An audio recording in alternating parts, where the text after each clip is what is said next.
The Forgotten Grave. The town of Ravenshollow was not marked on many maps anymore. It was the kind of place where whispers carried farther than truth, where fog clung to the ground like a second skin, and where people had learned long ago not to ask too many questions. At the very edge of the town, past the decaying stone church and down a crooked dirt path no one liked to walk after sundown, lay the old cemetery. Most of its graves were unmarked, swallowed by weeds and vines, but among them, hidden beneath a crooked oak tree whose branches looked like skeletal arms, there was a single grave that nobody dared to tend.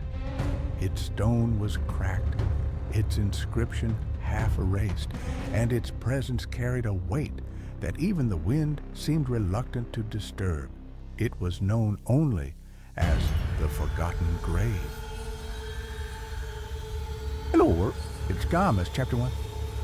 The Dare. On a cool autumn evening, 4 friends gathered in the town square. They were young, restless, reckless, and eager to prove themselves.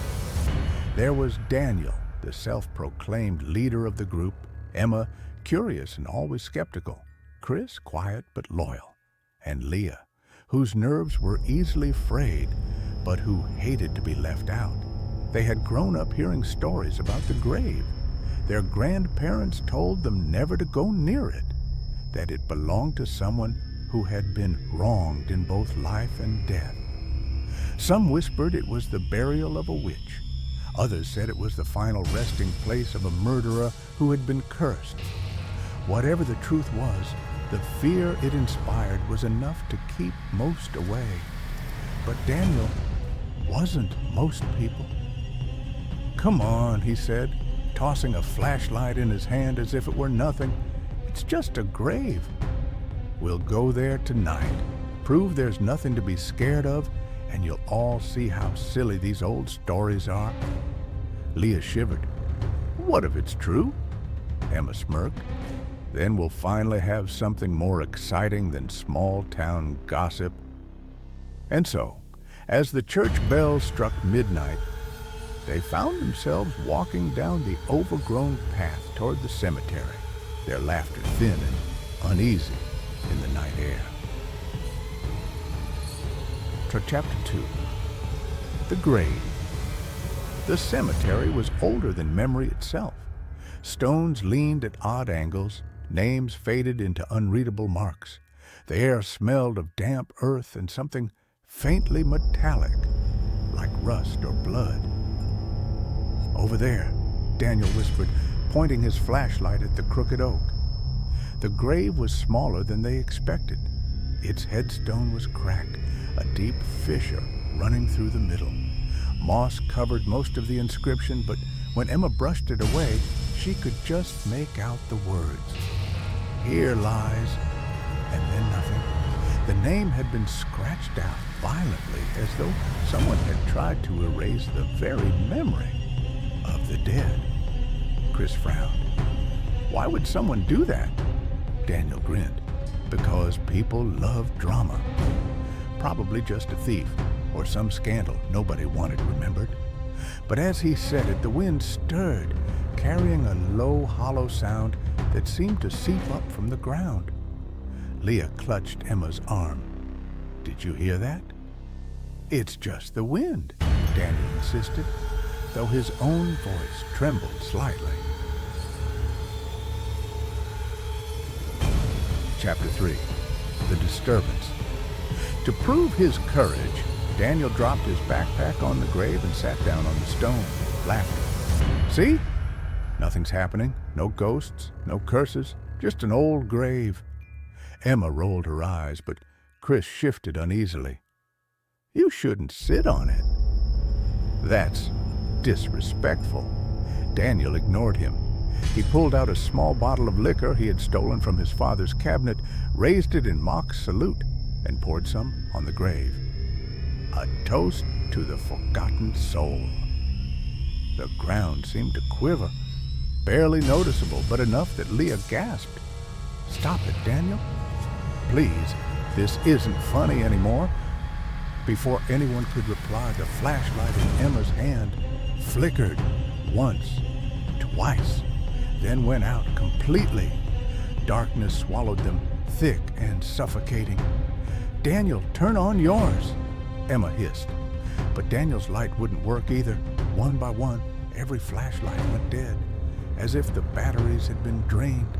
And then, in the silence, came the sound, a scratching.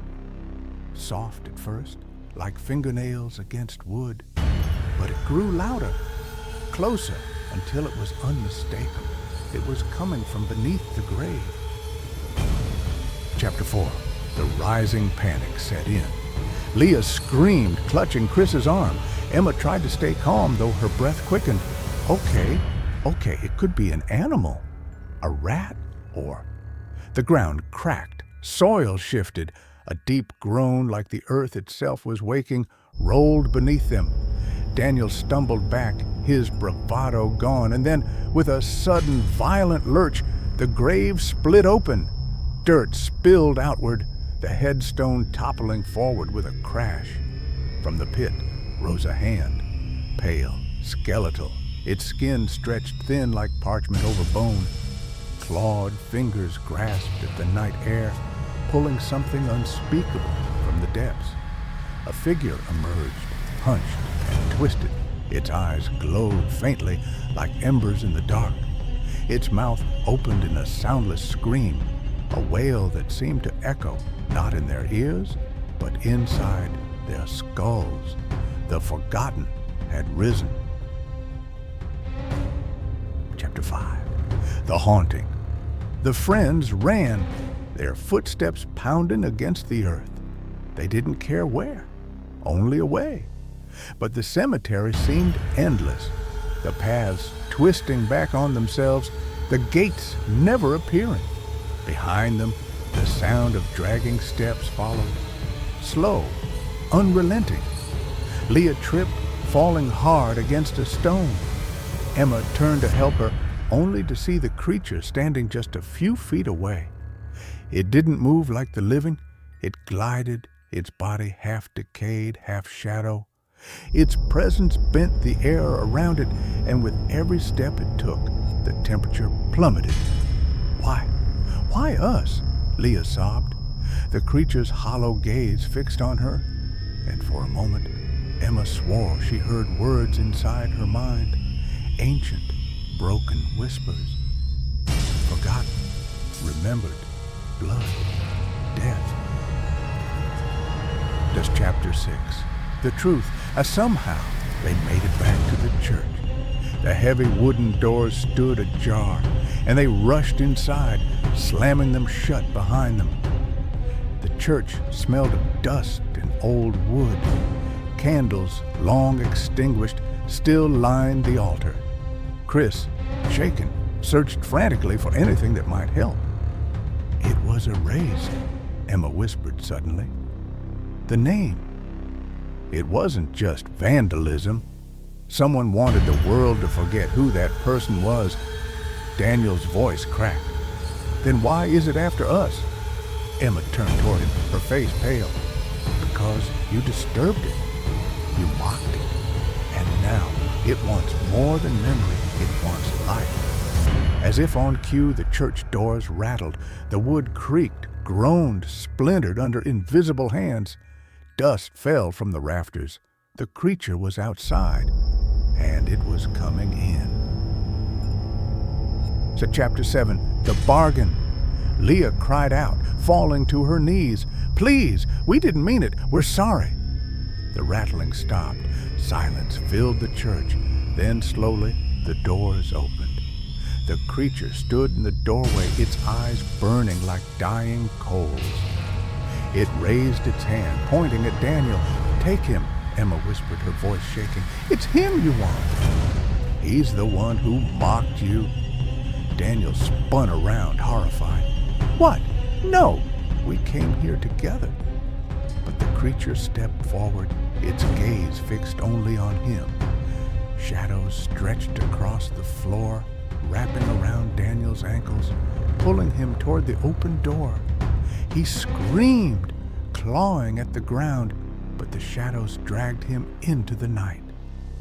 The others watched, frozen as his cries faded into silence, and then the creature was gone. To Chapter 8, The Aftermath. The three who remained sat in the church until dawn, too afraid to move. When the morning light finally broke through the stained glass windows, they stumbled outside. The grave was whole again. The headstone stood, unbroken, the soil undisturbed, as though nothing had happened at all. But Daniel was gone. Emma, Chris, and Leah never spoke of that night. Not to each other, not to anyone. But in their dreams, they still heard the scratching beneath the ground, and sometimes, when walking near the church at night, they swore they saw a figure standing among the graves, watching, waiting. For the forgotten are never truly gone. They only wait for someone to remember.